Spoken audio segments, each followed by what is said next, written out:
Hello everyone, how you are doing? I hope you're doing well. So in this video I want to share with you 10 effective study habits. Don't mind that noise.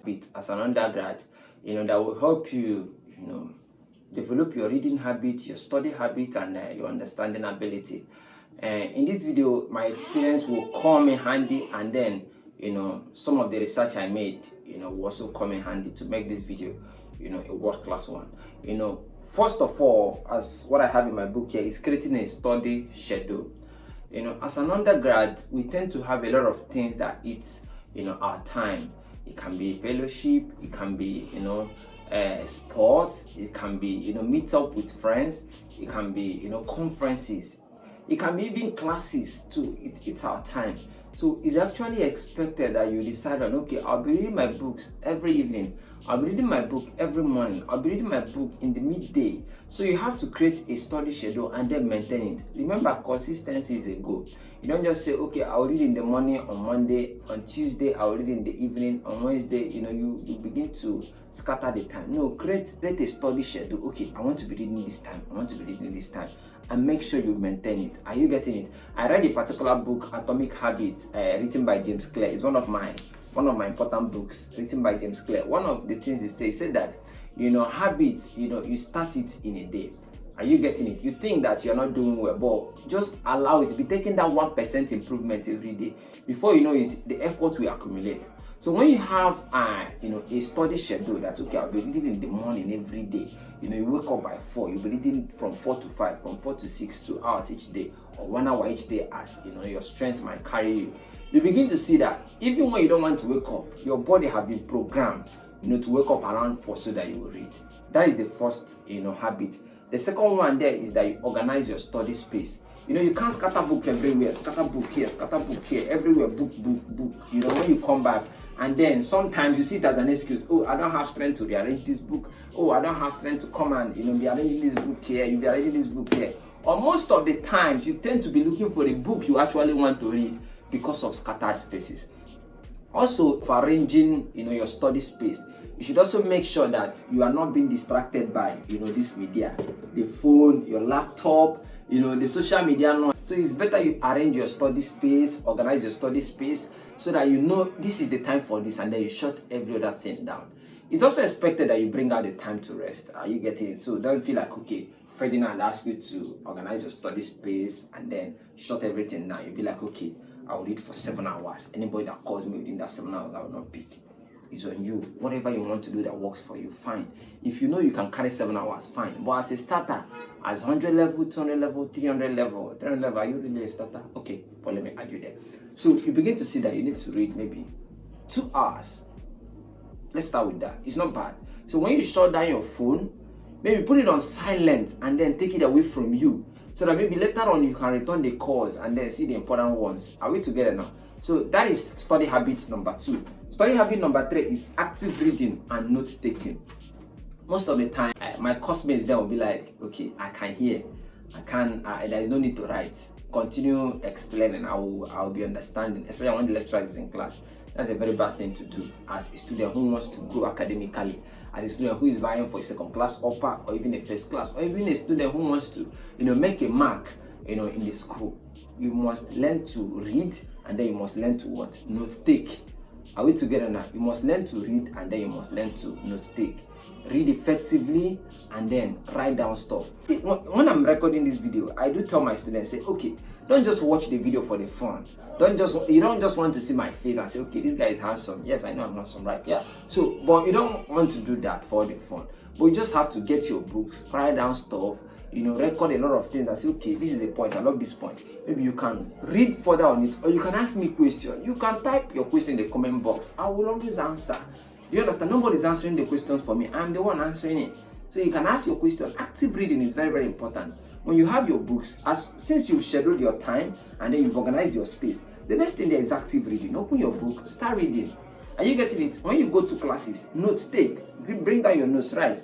When you are reading, try to get a note and say, okay, I think I need to, this particular concept is okay, but let me write it down. You write it down. The more you write, the more your brain is recording, the more your brain is assimilating, the more it is what? Internalizing. Are we together now? The number 4 technique for effective study habits is utilizing effective study techniques. That's what we call the Pomodoro Technique. Now, Pomodoro Technique is all about reading for 25 minutes and then giving yourself a break for 5 minutes. So if you want to read, for maybe 1 hour, so in every 30 minutes, you read 25 minutes, rest 5 minutes, or take a break 5 minutes. So in 1 hour, 60 minutes, you've read for 50 minutes and then 10 minutes break. So if that's what works for you, fine. If what works for you is taking earpiece, like to cover your ear, fine. If what works for you is hanging yourself somewhere and then you read, fine. If it's all about reading in a noisy environment, look at what works for you. You do it. Are we together now? Now, the fifth one there is collaborative learning. The next study habit is what? Collaborative learning. This thing helped me a lot as an undergrad, because then, I have individuals who be like, okay, Freddy, I want us to read together. I want us to study for these exams. I want us to, do this, do that. So I felt like, okay, I need to have people around I learn with. Are we together now? So I have a lot of friends then that, okay, we'll go for night class, we read.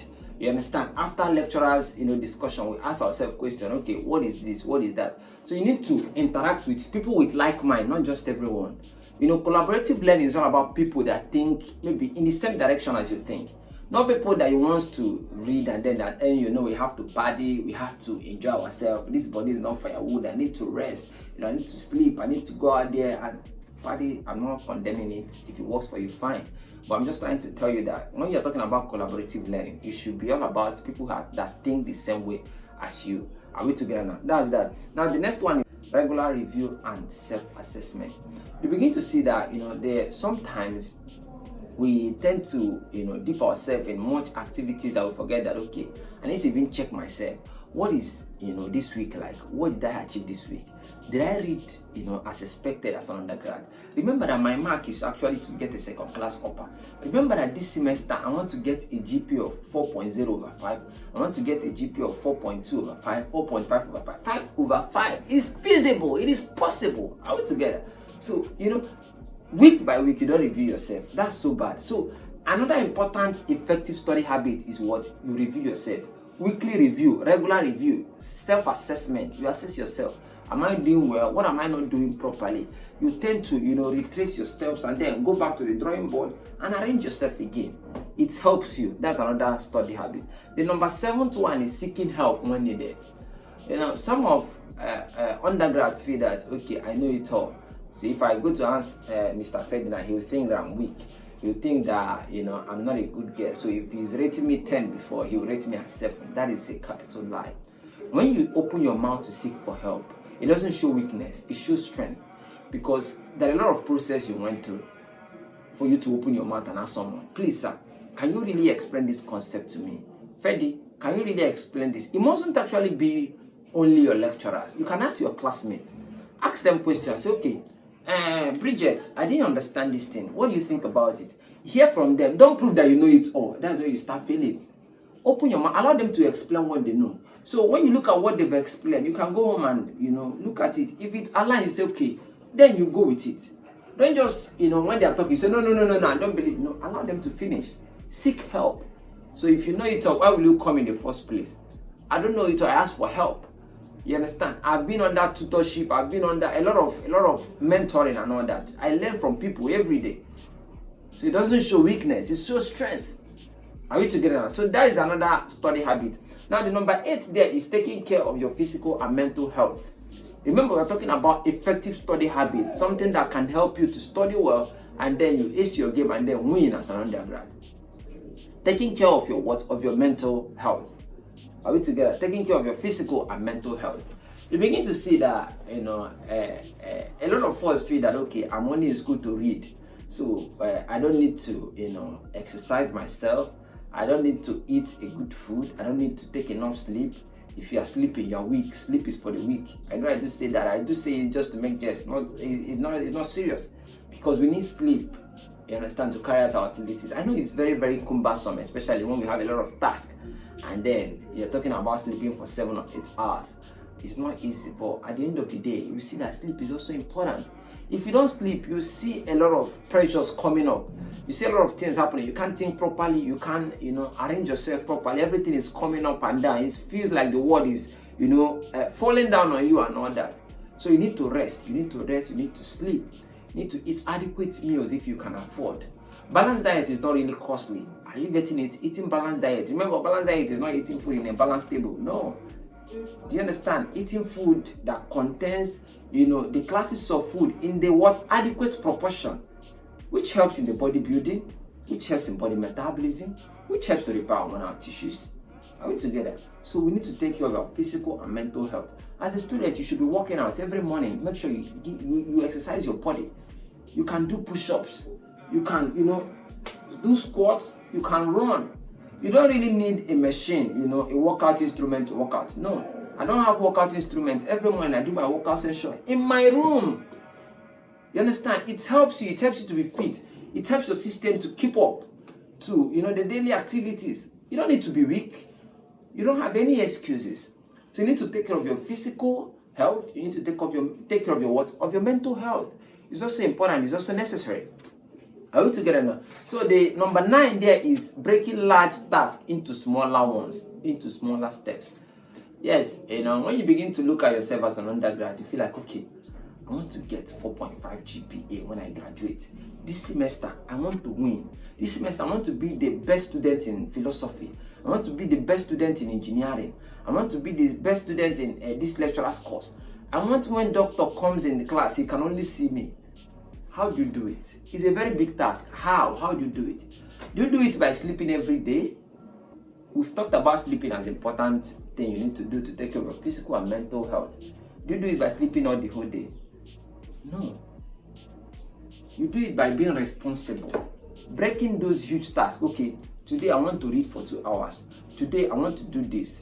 Today I want to collaborate in my reading ability. Today I want to interact with this person. Today I want to, you break the task into smaller ones. Are you getting it? So if you don't break it down, how can you actually win? There are a lot of huge tasks. I want to be a millionaire at 30. I want to be a millionaire at 28. How do you do it? I want to be a billionaire at 28. I want to do this. I want to do that. How do you do it? You do it by first planning yourself. Okay, I want to have a producer mentality, not a consumer mentality. Are you getting it? I want to be the person that says, okay, I will not work for someone, and I will get people to work for me. You start thinking as an entrepreneur. Are you getting it? So these are some of the things we need to do. So as a student, you think of, okay, I want to be reading. I want to engage myself in active reading. I want to engage myself in active collaborative study. I want to have only good friends that tell me this is the time to read and not the time to, do things that doesn't benefit me academically. So when you have huge tasks ahead, the steps you take in today will actually be leading you to that direction. So when it's not leading you there because of the big goals you have, you should be able to cut off. Are we together now? So the last one there is rewarding yourself. Very, very important. Once in a while I reward myself after this huge task. Creating video is not easy. Creating educational content for individuals to watch is not easy. Coming out as a first-class student is not easy. Being able to be the best student in your department is not easy. So when you see yourself achieve these goals, my dear, reward yourself. Is to buy a good dish that you've not bought before, spend your money and eat. If it's to take yourself out on vacation, do it with pride. It's not bad. You merited it. You worked for it. Imagine taking all this, risk, and then you achieve whatever you want to achieve. You need to enjoy. Reward yourself. Say, oh God, thank you for helping me to do this. You enjoy. Reward yourself. It's not bad. So I believe this habit will help you become a better student today, tomorrow, even in the future. So my desire for you is not just that you watch this video and be excited. My desire for you is that this video will transform you. This video will change the way you think as a student, and then make you more serious, make you more responsible over yourself. Thank you for watching this video. You know how we do it here. If you've not subscribed, please click on the subscribe button. If you've not liked this video, remember that when you like this, YouTube recommend this video for other people to watch to increase our views. You understand? This is a way you can support us. Share this video too with your friends, and see you again in my next video. Bye for now.